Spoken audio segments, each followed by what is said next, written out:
Morning student. कल मैं आपको पढ़ा रही थी आयात व्यापार की प्रमुख गतिविधियाँ।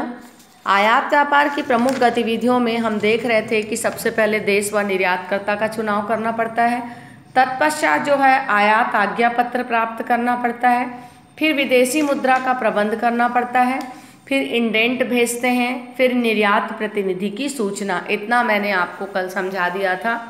अगला है प्रेषक प्रतिनिधि द्वारा माल की रवानगी।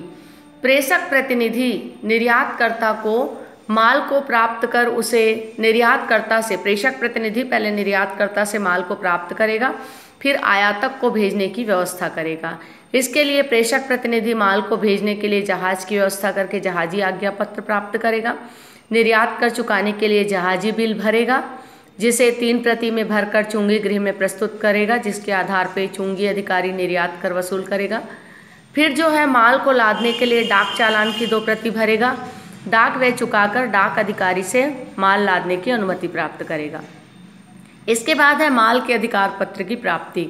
जैसे ही प्रेषक प्रतिनिधि माल भेजने संबंधी व्यवस्था करने के बाद समस्त कागजात उसको प्राप्त होता है, तो निर्यात प्रतिनिधि माल का बीजक तथा विनिमय तैयार करता है और उसके उपरांत वह जहाजी बिल्टी एवं बीजक पत्रों को विदेशी बिल के साथ अपने देश के किसी विनिमय बैंक को भेज देता है।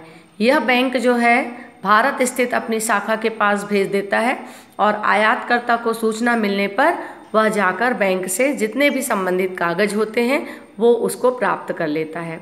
फिर है निकासी प्रतिनिधि की नियुक्ति। जैसे ही आयातक को अधिकार पत्र की प्राप्ति होती है, वो एक ऐसे व्यक्ति को नियुक्त करता है जो कि बंदरगाह पर जाकर माल को छुड़ाए और वहाँ से उसके गोदाम तक माल को लाए। तो जो व्यक्ति माल को बंदरगाह से छुड़ाता है और आयातक के गोदाम तक लाता है उसे कहेंगे निकासी प्रतिनिधि। निकासी प्रतिनिधि के कार्य हैं सबसे पहले सुपुर्दगी के लिए बेचान। सबसे पहले तो वो जो निर्यातक से कागजात की प्राप्ति हुई है जो कि प्रेषक प्रतिनिधि ने भेजा है, उसको वो आयातक से प्राप्त कर अपने नाम से बेचान कराएगा।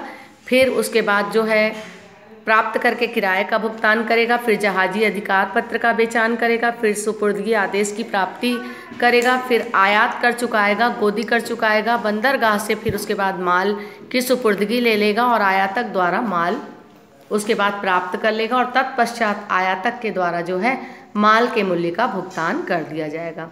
तो ये आज हमने देखा पूरे आयात व्यापार की गतिविधियाँ। Thank you.